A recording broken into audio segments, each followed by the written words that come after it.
조금 긴장이 되네요. 예, 2년 7개월 만에 여러분들 다시 뵙게 된 것 같습니다. 그때는 마스크 벗은 얼굴로 이렇게 우리 함께 참 잔치도 하고 그렇게 보냈었는데, 우리 지난 거의 3년 가까운 세월이죠. 저도 그렇고 여러분들도 그렇고 너무나 이렇게 힘든 시간을 함께 보낸 것 같습니다. 그렇지만 건강한 얼굴로 다시 여러분들 한 분 한 분 뵐 수 있어서 하나님께 너무나 감사합니다. 2년 7개월 전 저희 미래가 결혼할 때 그때 제가 방문을 했었는데, 그때는 바로 옆에 있는 세인트 티모티 교회에서 참 결혼식, 결혼 예배도 드리고, 그래서 시원연합 가족 여러분들 모두를 이렇게 함께 초대해서 잔치를 가질 수 있어서 너무나 감사하고 좋았었는데, 이번 아들 결혼식은 여러분 모두를 초대할 수 없는 그런 상황이 되어서 너무나 아쉬운 마음이었습니다. 저는 이것저것 좀 아쉬운 것이 있다고 하더라도 결혼식은 교회에서 하는 것이 좋다, 늘 그렇게 생각을 하고 있는데, 여하튼 목사님 아들도 목사님 뜻대로 안 되는 거예요. 그래서 그냥 제 생각일 뿐이고, 우리 자녀들 생각은 우리 생각과 다를 때가 정말 많은 것 같습니다. 제 뜻대로 되지 않았지만 그래도 기쁘고 감사하고 행복하고 그런 참 은혜의 결혼 예식을 가질 수 있어서 하나님 앞에 정말 감사했습니다. 그런데 가만히 생각해보면 저와 여러분이 우리 자녀들보다 하나님 아버지의 뜻이 아니라 내 뜻, 내 고집을 부릴 때가 훨씬 많은 것이 아닌가, 그런 생각을 하게 됩니다. 그럼에도 불구하고 여전히 저와 여러분의 선택을 우리 하나님께서는 기뻐해 주시고, 저와 여러분을 여전히 사랑해 주시는 그 하나님 아버지의 마음, 그것을 기억하면서 또 하나님께 감사하게 되었습니다. 이렇게 소중한 하나님의 말씀을 나눌 수 있는 기회를 갖게 되면서 하나님께서 저를 통해서 여러분들에게 무슨 말씀을 하시기를 원하시나 하나님 앞에 기도하며 기다리는 시간이 있었습니다. 오늘은 성경에 등장하는 여러 인물들 가운데 믿음의 조상이라고 불리는 이 아브라함에 대해서, 그리고 아브라함과 함께 하셨던 하나님에 대해서 여러분들과 함께 나누고 싶은 그런 마음을 주셨습니다. 시온연합 가족 여러분, 이 아브라함이라는 사람은 정말 특별한 사람입니다. 성경에 아브라함에 대해서 말씀해 주시는 여러 구절의 성경 말씀들이 있는데, 그 중에 하나, 제가 제일 좋아하는 말씀, 이사야 41장 8절 말씀, 저와 여러분 함께 한번 읽어보도록 하겠습니다. 시작. 그러나 나의 종 너 이스라엘아, 나의 선택한 야곱아, 나의 친구 아브라함의 자손아. 여러분, 이 구절은 하나님께서 이스라엘 백성들을 부르시는 그런 말씀인데, 그들을 나의 친구 아브라함의 자손이다 이렇게 불러주시고 있습니다. 하나님께서 아브라함을 내 친구라고 그렇게 불러주시는 그런 말씀입니다. 정말 얼마나 감격스러운 말씀인지 모르겠습니다.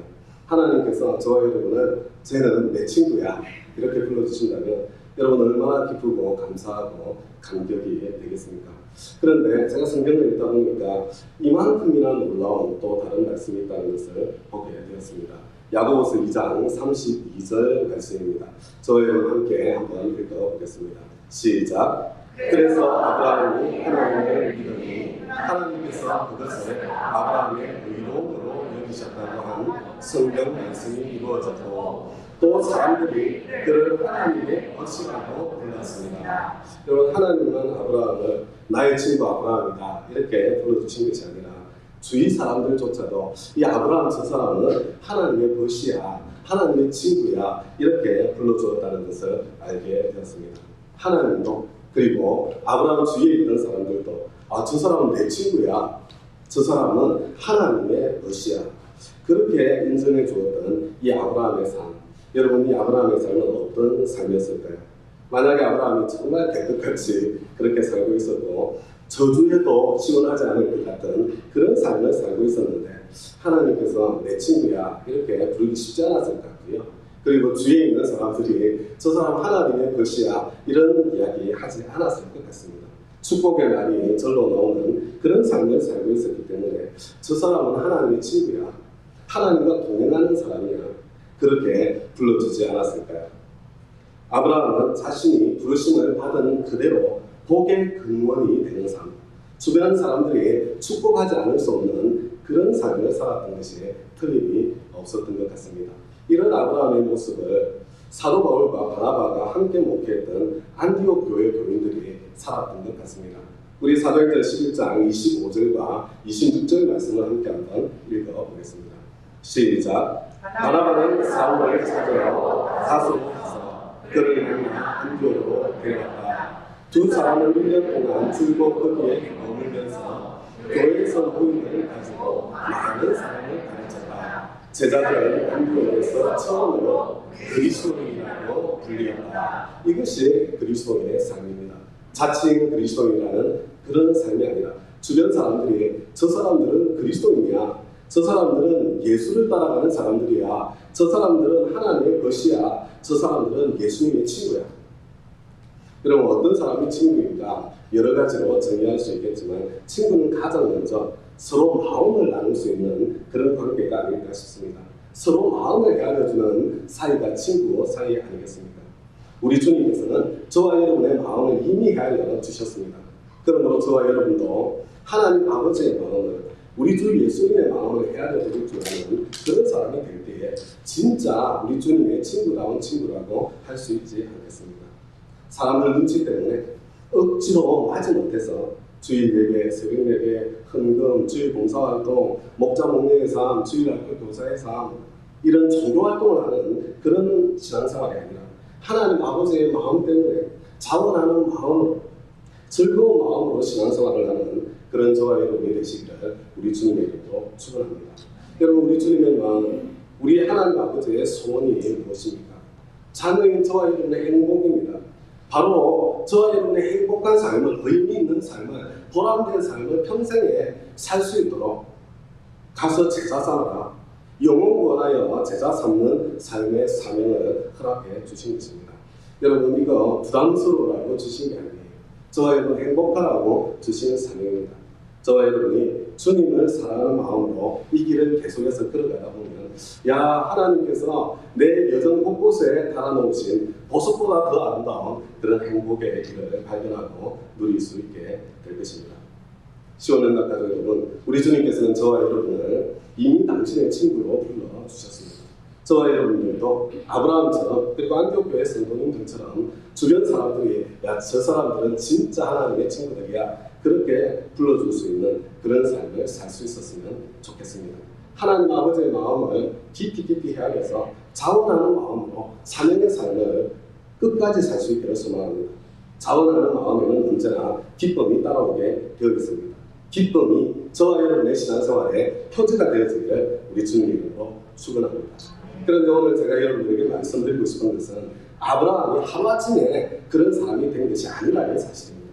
우리는 창세기를 읽으면서 아브라함을 우상의 땅 갈대아 우르에서 불러주시고, 근데 아브라함이 갈대아 우르에서 바로 가나안 땅까지 갔던 게 아니에요. 그냥 하란 땅에서 잠시 멈추어서 주저앉고 많은 거죠. 그럼에도 불구하고 그 하란 땅에서 다음 단계를 위해서 훈련시켜 주시고 준비시켜 주시고 마침내 사명의 땅이, 축복의 땅인 가나안 땅까지 부르셔서 그렇게 한 걸음 한 걸음 아브라함의 인생을 완성해 가시는 그런 하나님의 손길, 하나님의 열심을 보게 되는 거죠. 아브라함은 저와 여러분들처럼 처음부터 완전한 사람이 아니었습니다. 끝까지 하나님의 약속, 하나님의 사명을 붙잡고 살았던 사람도 아니었습니다. 그래서 위험에 처했을 때는 중간에 약속의 땅을 포기하고 딴 곳으로 그냥 귀신하고 떠나버리기도 했고, 뻔히 아내를 빼앗길 줄 알면서도 아내를 루이라고 속이고 거짓말도 해보았고, 실제로 아내를 빼앗겼을 때도 그러면 좀 찍소리라도 내야 될 거 아니에요. 찍소리도 내지 않고 그냥 이렇게 그냥 어쩔 수 없이 아내를 빼앗기고 가는 그런 한심한 모습도 보여주었습니다.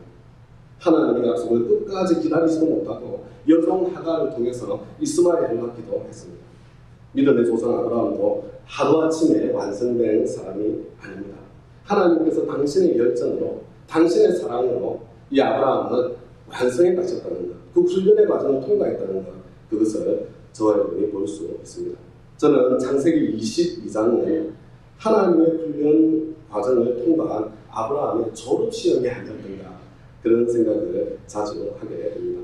우리 다 같이 창세기 22장 2절과 3절 말씀을 함께 한번 읽어보겠습니다. 시작. 하나님이 말씀하셨다. 너희 아들 내가 사랑하는 외아들 이삭을 데리고 모리아 땅으로 가거라. 내가 너에게 알려주는 산에서 그를 번제물로 바쳐라. 아브라함이 다음날 아침에 일찍 일어나서 나귀의 뒤에 한장을 던졌다. 그는 그 두 종과 아들 이삭에게도 길을 시켰다. 번제에서 장자를 다 쪼개어 가져서 그는 하나님이 그에게 말씀하신 그곳으로 길을 떠났다.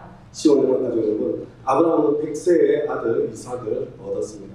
여러분, 100세에 얻은 아들 이삭, 아브라함에게 얼마나 특별한 존재였을까요? 아마 문자대로 눈에 넣어도 아프지 않은 그런 아들이었을 것입니다. 이삭이 태어난 후에 아브라함이 이삭에게 푹 빠져서 지냈을 것이라는 것은 보지 않아도 뻔한 사실 아닙니다. 하나님께서는 100세에 얻은 아들 이삭을 충분히 누릴 수 있도록 허락해 주셨습니다. 그런데 그런 세월이 지나던 어느 날 하나님께서 아브라함을 부르십니다.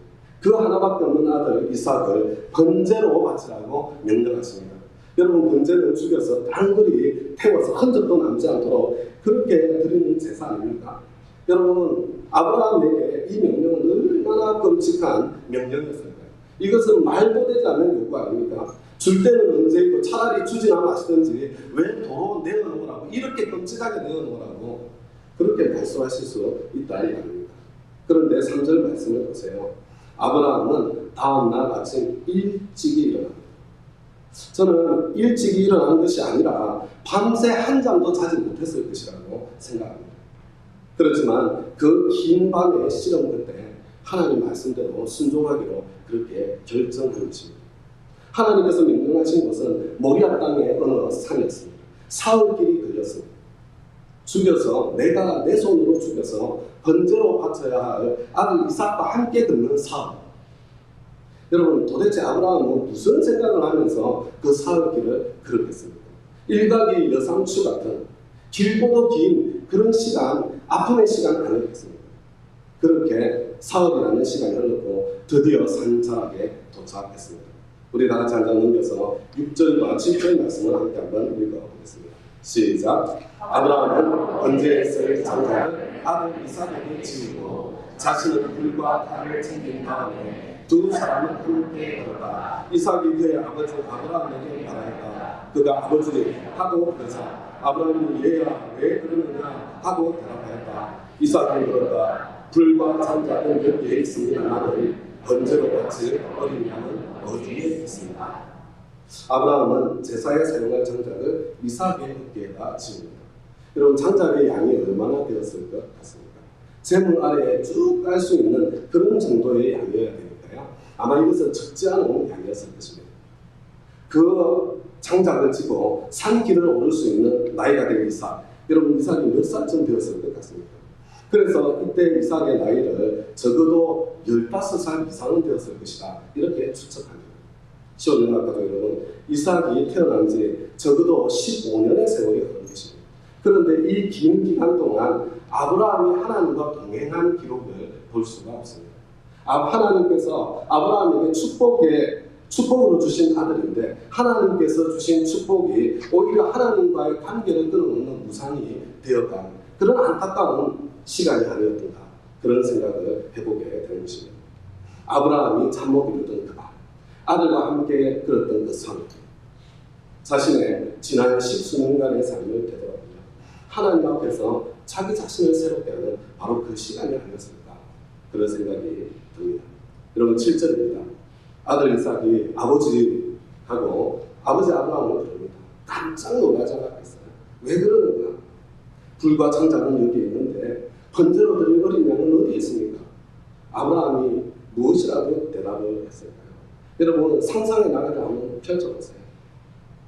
다 같이 우리 다음 구절을 읽겠습니다. 9절입니다. 시작. 그들이 하나님이 말씀하신 그곳에 들어가서 아브라함은 거기에 제단을 쌓고 제단 위에 장자를 올려놓았다.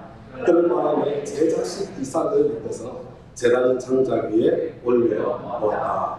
드디어 하나님께서 지시하신 그 장소에 도착했습니다. 아브라함은 주의 돌을 주워 모아다가 제단을 쌓았습니다. 제단 위에다가 장작을 걸려놓았습니다. 그리고 난 뒤에 이삭을 묶었습니다. 여러분, 지금 이삭의 나이가 15살쯤 되는 때예요. 그럼 아브라함의 나이는 몇 살입니까? 여러분, 아브라함의 나이는 115살쯤 되었을 것입니다.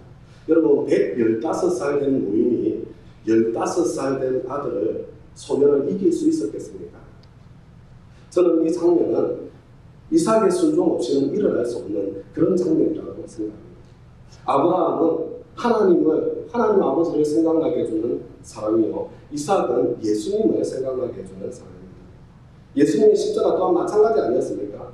예수님께서 스스로 자기를 비워 인간의 자리에, 그리고 십자가를 지는 자리에까지 스스로 자원하셔서 나아가셨기 때문에 하나님 아버지께서는 아들을 십자가에 못 박아야 하는 아픔을 감내하시고 저와 여러분을 위한 그 참혹한 십자가를 골고다 얻기 위해 세우실 수 있었던 것 아니었을까, 그런 생각을 하게 되는 거죠. 다 같이 나누면서 10절부터 12절까지 말씀 함께 읽겠습니다. 시작. 그는 손에 칼을 들고서 아들을 잡으려고 하였다. 그때 주님의 천사가 하늘에서 아브라함아 아브라함아 하고 그를 불렀다. 아브라함이 대답하였다. 예, 여기 있습니다. 천사가 말하였다. 그 아이에게 손을 대지 말아라. 그 아이에게 아무 일도 하지 말아라. 내가 너의 아들, 너의 외아들까지도 나에게 아끼지 않으니 내가 하나님 두려워하는 줄을 내가 이제야 알았다. 이제 이삭은 끊었고 하마도 눈물에 작별의 시간을 가졌겠죠. 그리고 아브라함은 그 칼을 높이 빼어 들었습니다. 막 이렇게 내려 찍었을까? 그냥 목을 땄을까? 막 칼을 들어서 참 숨통을 끊으려고 하는 바로 그 순간, 그때 하나님께서 다급하게 개입하십니다. 그 제사를 멈추게 하십니다. 시험능력 가족 여러분, 이 순종이라는 것 있잖아요. 순종이라는 것. 이 순종은 내가 갈 수 있는 끝까지 가보는 것이 순종입니다. 내가 할 수 있는 한계까지 하는 것, 바로 그것이 순종입니다. 지금은 아무것도 보이지 않아도 내가 갈 수 없는 길, 그 길 끝까지 가보면 거기에 가서만 볼 수 있는 하나님의 다른 길이 있을 수 있습니다. 원래 이 순종이라는 것은 스파이처럼 하는 것입니다. 나는 끝이 어떻게 될지 모릅니다. 내가 갈 수 있는 끝까지 가서 거기서 나에게 지시한 그 일을 하기만 하면 되는 것입니다. 그 일이 작고 보잘것없는 일일 수 있습니다. 그 일이 불가능해 보이는 일일 수도 있습니다. 그저 쪽지 하나를 깊은 산속 나무 아래에 묻어두는 그런 시시한 일일 수도 있습니다. 그런데 바로 그와 같은 일이 많은 사람의 생명을 살리는 일도 되고 나라의 운명도 지키는 그런 일이 될 수도 있게 되는 것입니다. 한장님께서 마지막으로 13절과 14절 말씀, 오늘 우리 본문의 말씀이죠. 함께 한번 읽어보겠습니다. 시작. 아브라함이 고개를 들고 살펴보니 숲을 속에 순간 한가운데 있는데 그 뿔이 숲에 달려 있었다. 가서 그 소명을 잡으다가 아들 대신에 그것으로 번제를 드렸다. 이런 일이 있었으므로 아브라함이 그곳 이름을 여호와 이레라고 했다. 오늘날 가지고 사람들은 주님의 산에서 준비된 것이라는 말을 한다. 여러분, 아브라함이 갈 수 있는 끝까지 갔을 때 아브라함은 바로 그곳에서 하나님께서 말씀하셨던 바로 그 장소에서 하나님께서 준비하셔서 뿔이 수풀에 들려있는 순양을 발견할 수 있었습니다. 하나님께서 준비해 놓으신 순양입니다. 시온영까지 여러분 한번 마음으로 상상해 보시기 바랍니다. 아브라함, 이삭과 함께 하나님께서 지시하신 그 장소를 향해서 한 걸음 한 걸음 그 산을 올라가고 있을 때, 여러분 그 산자락의 반대편에서는 하나님 아버지께서도 그 반대편에서 바로 그 장소를 향해서 순양을 이끌고 한 걸음 한 걸음 올라오셔서 제물로 쓸 순양을 준비해 놓으시는 그런 하나님으로서 이렇게 마음에 그려볼 수 있잖아요. 여러분, 바로 그 모습이 여호와 이레입니다. 만약에 아브라함이 중간에 포기해버렸다면 어떻게 되었을까요?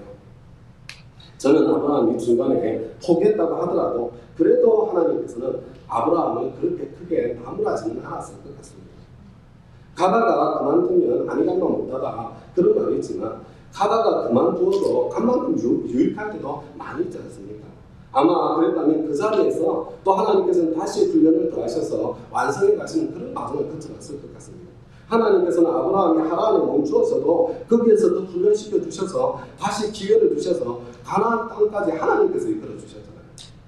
그러나 아브라함이 하나님께서 부르신 그 자리까지 끝까지 가지 못하고 중간에 포기해버렸다면 하나님께서 바로 거기에 준비해 두셨던 순양 한 마리는 절대로 만나지 못했을 것입니다. 여호와 이레의 하나님은 그때는 만나지 못했어요. 그래서 저는 늘 내가 끝까지 갈 수 있는 데까지는 가보자. 내가 할 수 있는 끝까지는 좀 해보자. 내가 지레짐작으로 미리 안 된다, 불가능하다, 미리 결론 내리지는 말자. 그런 마음으로 항상 잘 됐던 것은 아니고요. 그런 마음으로 저희의 순종을 훈련하고 연습하면서 지금 여기까지 오는 것 같습니다. 제가 오늘 설교를 준비하면서 2009년에 있었던 작은 한 사건이 생각이 났습니다. 이 사건은 제가 이마누엘 교회에서 시온영락교회로 부임하는 계기도 되었고, 그리고 또 지금까지도 제 인생을 바꾸어 나가는 그런 사건이 되고 있습니다.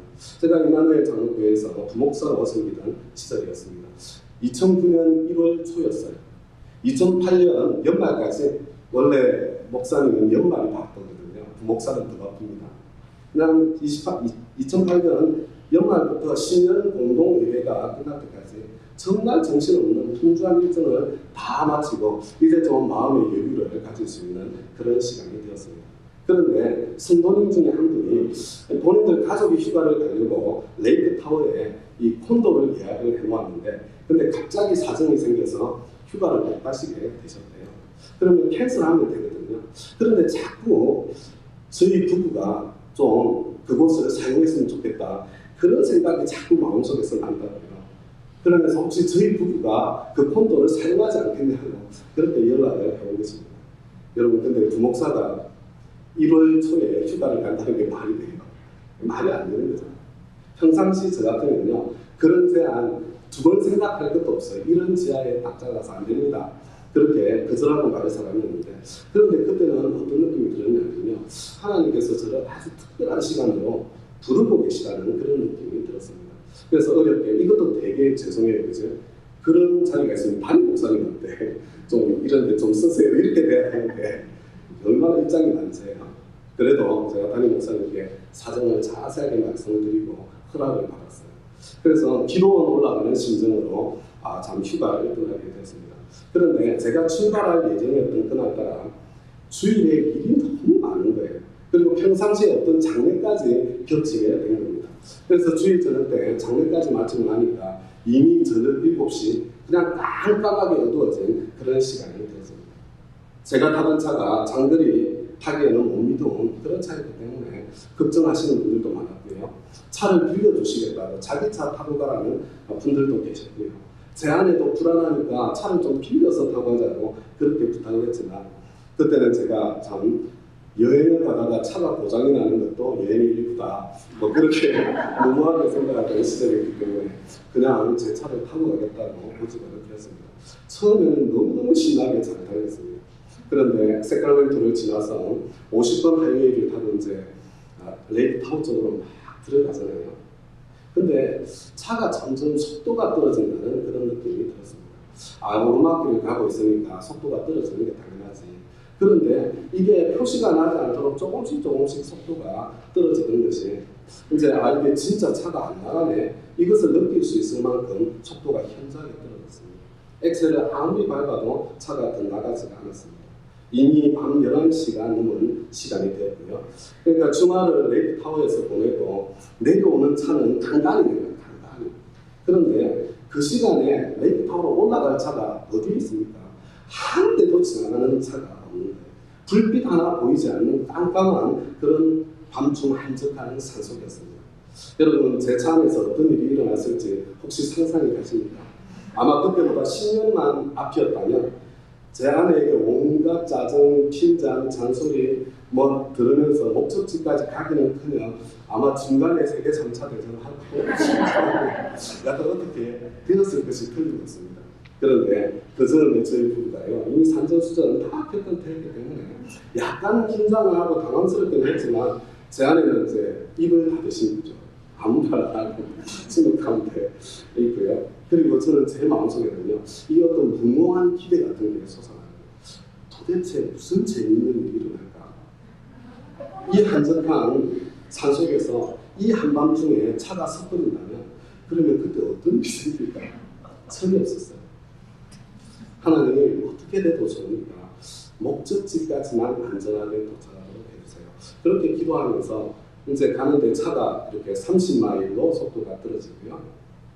그 다음에 다시 20마일, 15마일, 10마일 떨어지는데 이제 그때쯤 되니까 야 이제 진짜 여기서 서는구나 막 이런 생각이 막 이렇게 올라가는 오르막인데 이 한쪽 목적으로 빠지면서 여기서 서는구나 하면서 딱 오르막을 올라섰는데요. 그런데 그 오르막이 레이크 타워까지 가는데 마지막 오르막이었어요. 목적지까지 12마일, 13마일 정도 남아있는 그런 위치였습니다. 제가 그 꼭대기에 얼마나 감사했듯이 시동이 안 꺼지고 거기에서부터 내리막길 그 받은 힘으로 차가 계속 앞으로 가는데 무려 6, 7마일 정도를 그렇게 차가 계속해서 더 갈 수 있었습니다. 그리고 난 뒤에 다시 속도가 점점 떨어져가지고요. 10마일 아래까지 이렇게 떨어졌는데 거기 레이크 타워 이렇게 비행장이 있거든요. 목적지까지 5마일 떨어지는 곳입니다. 거기까지 온 거예요. 그러니까 제 마음속에 야 여기서는 걸어가도 되겠다. 목적지까지는 가는 거 아니에요. 그래서 차를 한쪽으로 빼는 거예요. 걸어가도 되겠다. 그리고 빼는데 뒤에 번쩍번쩍하면서 차 세대가 탁 나타나고 시동이 딱 꺼진 거예요. 그런데 그 차들이 다 경찰차였습니다. 제가 경찰차 정말 싫어하는데요. 근데 그날은 그 세대의 경찰차가 얼마나 반가운지. 그래서 이분들이 오시더니 이제 두 대는 그냥 지나가더라고요. 한 대만 남아서 이제 제 차를 밀어가지고 한쪽 구석에 안전한 곳에 차를 주차를 시키고 그리고 저희 부부를 이제 짐을 경찰차에다 옮겨 실었죠. 저희 부부를 태워가지고 목적지까지 안전하게 데려다 줬습니다. 제가 그때 그 경찰관들께 약속을 드렸습니다. 나는 경찰들 티켓만 되는 아주 좋은 사람들이 아니라고 생각했지만 내가 꼭 경찰들이 얼마나 좋은 분들인지 널리 알려주겠다고. 그래서 오늘 다시 여러분들에게 알려드립니다. 하룻밤 푹 자고 난 뒤에요. 다음날 차 있는 곳까지 걸어서 갔습니다. 찾아와야 될 거 아니에요. 막 여러 가지 조치를 하고. 근데 뭐 이렇게 가서 툭툭 몇 번 차고 이렇게 하다 보니까 시동이 다시 걸렸어요. 그 차가 제가 이렇게 한국으로 떠나기 얼마 전까지 타던 제 아내가 타던 맥시마가 바로 그 차였습니다. 그런데 여러분 이 사건이 그 사건으로 사실 끝난 게 아니에요. 그 사건 다음에 그 레이크 타워에 며칠을 아무것도 하지 않고 책 읽고 기도하면서 지냈거든요. 하나님께서 이 사건과 더불어서 말씀해 준 일이 있었습니다. 그리고 그 일이 있은 후 제가 주일 설교를 임마누엘 장로교회도 부목사님들에게 그래도 설교할 기회를 가끔씩 주셨어요. 제가 주일 설교를 할 준비가 다가왔는데요. 저는 바로 이 사건을 통해서 하나님께서 저에게 말씀해 주셨던 하나님의 말씀을 제가 설교하게 되었습니다. 그런데 이 성도님들 표정을 보니까요. 은혜를 많이 받으신 것 같아요. 그런데 설교 이야기는 한마디도 안 하시고요. 언제 시동이 꺼질지 모르는 차를 타고 다니는 제가 한심하다고 생각이 되셨는지 제 아내가 안타깝다고 생각이 되셨는지 저에게 차를 사주시겠다는 분들이 여러 번 이렇게 등장하게 되었습니다. 당연히 거절했죠. 어떻게 그 차를 받을 수 있습니까?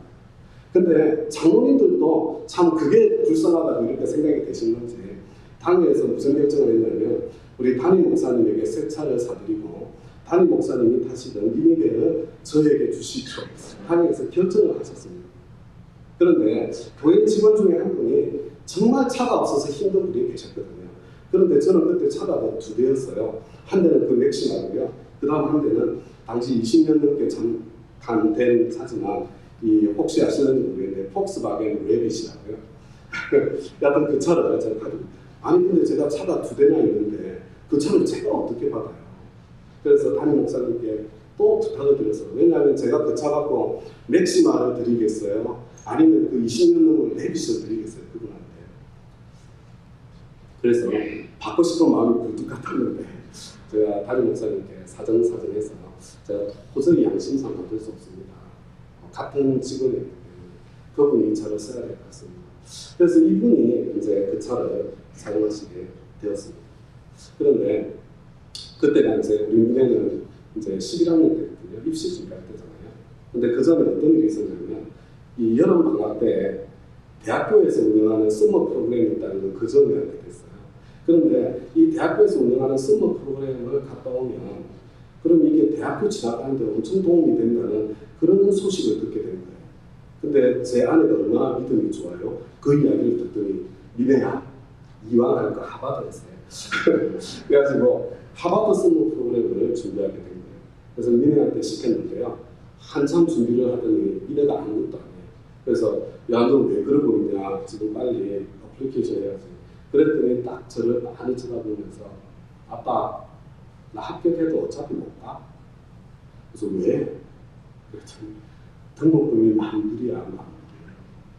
우리가 어떻게 $10,000이 어디 있어서 내가 공부를 하러 가. 막 이러면서 이제 저희 부부한테 이야기를 하는 거예요. 그런데 그때 제가 생각해도 정말 기특한 대답을 하게 되었습니다. 아마 바로 앞에 있었던 그 사건 때문에 제가 그런 대답을 할 수 있었다고 생각이 되었습니다. 뭐라고 이야기했냐면 미래야 돈 걱정은 네가 하는 거 아니야. 돈 걱정은 아빠가 하는 거야. 아빠가 하나님께 기도하면서 어떻게든지 해결할 테니까 너는 네 할 일이나 해. 열심히 어플리케이션 써가지고 합격이나 해. 하나님께서 어떻게 하시나 보자. 뭐 이렇게 제가 기특한 대답을 하게 됩니다. 그런데 저희 부부가 어디에서 $10,000을 구합니까? 저는 대책이 말만 하고 대책이 전혀 없었고요. 제 아내는 이제 그때부터 막 어쩔 줄 모르는 게 기도해야 되잖아요.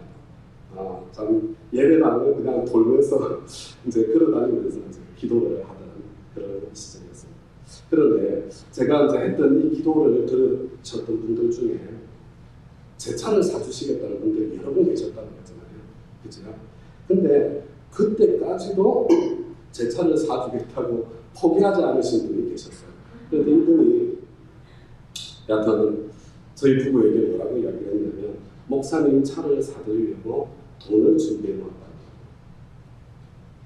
그래서 이제 그분께 말씀을 드리게 됐습니다. 물론 제가 한 게 아니고 제 아내가 곤란한 일은 제가 안 나서고 곤란한 일은 제 아내가. 그래서 제 아내가 이렇게 이야기를 했습니다. 우리 목사님은 절대로 그거 받으실 분이 아니에요. 그러니까 그런데 우리에게 지금 이런 상황이 지금 있는데 미래 서머 프로그램 참석할 장학금 $10,000을 하버드 대학교로 바로 직접 지정해서 지정 장학금으로 송금해 주실 수 없겠습니까? 이렇게 부탁을 드린 거예요. 그래서 그분이 흔쾌히 그것을 받아들였어요. 하버드에 연락을 해서 지정해서 그 $10,000을 보내주었고요. 그것 때문에 우리 미래가 서머 프로그램을 할 수 있는 길이 열리게 되었습니다. 그리고 바로 그것이 바탕이 되는 계기가 되어서 이제 미래는 나중에 달트머스에 이제 합격해서 진학을 하게 되었고요. 희민이는 누나가 하는 걸 보고 봤잖아요. 10학년 내려갈 때 미리 또 열심히 준비를 해서 하버드 서머를 또 똑같이 하게 되고요. 근데 미리 열심히 준비해가지고 장학금으로 하버드 서머를 가서 공부할 수 있게 되었습니다. 그래서 그것이 바탕이 되어서 어저께 결혼한 아들 희민이가 프린스턴에 진학하는 통로가 되었습니다. 여러분이 아시는 것처럼 미국 대부분의 유명 사립대학교들은 합격만 하면 부모님이 돈이 없으면 전액 장학금 주지 않습니까? 지금은 어떤지 모르겠는데 그 당시에 부모님 연간 수입이 6만 불 이하면 지금은 아마 그보다 올라갔을 거예요. 6만 불이 안 되면 등록금만 주는 게 아니고요. 기숙사비, 밥값, 책값까지 전부 다 장학금으로 해주었습니다. 저는 아이들이 산호세로 가는 비행기값 외에는 거의 1불도 쓰지 않고 저희 아이들 대학 교육을 다 마칠 수 있게 되었습니다. 여러분들이 아시는 것처럼 저는 직장생활 8년 하고 늦게 신학교에 입학하게 되었습니다. 하나님께서 저를 목회의 길로 불러주셨을 때 저에게는 딱 2가지 염려가 있었어요. 순종하기 힘든 내용이 있었습니다. 그런데 첫 번째가 뭐였냐면요. 대부분은 아시지만 저처럼 음악성이 없고 박자를 못 맞추고 음치에 가까운 이런 사람이 진짜 목사 노릇 할 수 있을까? 저는 음악이 안 되면 목사가 안 된다고 생각을 하고 있었거든요. 그리고 둘째는요. 저는 제가 좋아서 목회의 길을 선택하게 되는데 저는 정말 복음을 위해서 주님을 위해서 제 인생을 살고 싶었어요. 나는 내가 좋아서 가는 길이 될 텐데, 그런데 만약에 자기들이 선택한 것도 아니고 내가 돈이 없어서 아이들 공부하고 싶은 마음이 들었는데 내가 마음껏 공부를 시켜주지 못한다면 내가 내 아이들에게 얼마나 미안할까. 참 그제 부모님 걱정을 해야 되는데 이게 인간이 좀 간사해가지고 지 자식 걱정을 하게 되더라고요. 그런데 하나님께서는 어제 결혼했던 이 희민이가 프린스턴의 합격한 통지서를 받은 그날 저한테 말씀하시는 것 같았어요. 너 봤냐? 자식 교육 네가 책임지는 것보다 내가 책임져 주는 게 훨씬 더 낫지 않냐? 제 마음에 그렇게 말씀해 주시는 것 같은 그런 생각이 들었습니다. 시원한가까지 여러분, 순종은 된다 안 된다, 할 수 있다 못한다, 내가 결론을 내리지 않는 거예요. 순종은 그냥 내가 할 수 있는 끝까지 가보는 것입니다. 순종은 할 수 있는 끝까지 한번 해보는 것입니다. 우리 하나님은 길이 없는 곳에 길을 내시는 하나님이신데, 길이 없는 곳에 길을 내시는 하나님을 만나시려면 하나님께서 불러주신 그 자리가 길이 없는 막다른 골목처럼 보인다고 하더라도 바로 그 자리까지는 가보셔야 합니다. 여러분, 갈 수 있는 끝까지 가보지 않으면 길이 없는 곳에 길을 내시는 하나님을 만날 수가 없는 것입니다. 시원영화가도 여러분, 성급하게 내가 결론 내리지 마시고, 성급하게 너무 빨리 포기하지 마시고, 끝까지 내가 갈 수 있는 끝까지 가보아야 될 그런 하나님의 부르심 지금까지 없었습니까? 건강의 문제일 수 있습니다. 직장의 문제일 수 있습니다. 직장에서 수행하는 프로젝트의 문제일 수 있습니다. 사업의 문제일 수 있습니다. 자녀 교육의 문제일 수도 있습니다.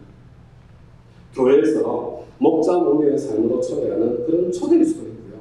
혹은 이런저런 교회 안에 여러 봉사의 자리, 그 자리로의 부르심일 수도 있고요. 이전에 내가 열심히 섬겨왔는데 중간에 힘들다고 포기한 여러분, 내 그 섬김을 다시 시작하는 그런 자리일 수도 있습니다. 여호와 이레의 하나님께서 저와 여러분을 부르시는 여호와의 산은 어디일까요? 여러분, 코로나 이후 회복해야 될 현장 예배, 이건 이제 우리 영상으로 참여하시는 분들께 코로나 이후에 회복하셔야 될 현장 예배의 자리일 수도 있고요. 아니면 회복해야 될 대면 목장 모임의 자리일 수도 있습니다. 영혼 구원하여 제자 삼는 삶을 살기 위해서 코로나로 관계가 끊어진 목장 식구들을 다시 연락해서 되찾는 일이 될 수도 있고요. 코로나로 지칠 대로 지친 VIP님들을 적극적으로 찾아가서 섬기고 또 그들을 목장으로 다시 초대하는 그 일이 될 수도 있습니다. 시온연합가족 여러분, 나의 지성, 나의 감정, 경험 전통의 기초에서 지레진작으로 내가 결론 내리지 말고 미리 포기하지 마시고, 여러분 또 중간에 포기하지 마시고요. 여러분, 물은 100도가 되어야 끓지 않습니까? 근데 90도 정도 되어보세요. 그냥 기포만 몇 개 뻐글뻐글 올라오면 끓을 것 같은 기미가 전혀 보이지 않습니다. 그러나 100도가 되면 어김없이 믿기지 않을 정도로 그냥 확 뒤집어지면서 부글부글 끓어오르지 않습니까? 하나님의 부르심이 있을 때 중간에 포기하지 마시기 바랍니다. 갈 수 있는 끝까지 한번 가보시길 부탁드립니다. 이제 오늘 메시지를 마무리하겠습니다. 시온영화가 여러분, 첫 번째, 아브라함을 나의 친구라고 불러주신 하나님께서 저와 여러분도 주님의 친구라고 이미 불러주셨습니다. 친구의 마음도 못 헤아려 주면서 무슨 친구라고 할 수 있겠습니까? 우리 주님께서는 저와 여러분의 마음을 이미 헤아려 주셨는데 우리도 주님의 마음을 헤아려 드리는 바로 그 자리까지 나아가야 하지 않겠습니까? 주님의 마음, 주님의 손, 영혼 구하여 제자 삼는 사명을 위해서 저와 여러분 무엇을 할 수 있겠습니까? 코로나로 인해서 정서적으로, 경제적으로 힘드신 분들 우리 주위에 적잖게 있을 것입니다. 그리고 사실은 앞으로 지금부터 더 많아질 가능성이 훨씬 더 많습니다. 이분들이야말로 교회와 목장을 절실하게 필요로 하는 분들이 있습니다. 코로나로 관계가 끊어진 VIP님들과 목장 식구들을 되찾고 그들을 향하여 손을 먼저 내미는 것, 주님을 기쁘시게 할 뿐만 아니라 여러분, 내가 회복되고 내가 행복해지는 그런 통로가 될 것입니다. 둘째로, 아브라함은 하나님께서 주신 축복인 이삭으로 인해서 오히려 하나님과의 관계가 멀어졌습니다. 그래서 나중에는 하나님께서 강제로 이삭을 내려놓도록 그렇게 말씀하시고 나왔습니다. 오늘 하나님께서 주시는 말씀 앞에서 내가 내려놓아야 될 나의 이삭은 누구이며 무엇입니까? 하나님께서 나에게 축복으로 주신 것인데 오히려 그 축복 때문에 내가 하나님과의 관계가 오히려 갈라지고 멀어지는 그 축복이 나에게 우상이 되어버린 혹시 그런 것 있지 않습니까? 건강의 문제일 수도 있고 자식의 문제일 수도 있고 경제적인 능력일 수도 있고 학교나 직장일 수도 있습니다. 하나님께서 주신 축복 때문에 오히려 하나님과 더 멀어지고 있는 그런 영역이 있으시다면 여러분 너무 늦으시기 전에 여러분 하나님께서 얘 이제 더 이상 안 되겠다. 내가 좀 손을 써야 되겠구나. 여러분 하나님께서 손 쓰실 때는요. 어떤 혹시 그런 자리가 있으시면 하나님께서 먼저 손 쓰시기 전에 빨리 얘기하고 여러분 빨리 내려놓으시는 것이 좋을 것입니다. 그리고 세 번째, 이게 오늘 제가 진짜 말씀드리려고 하는 거죠.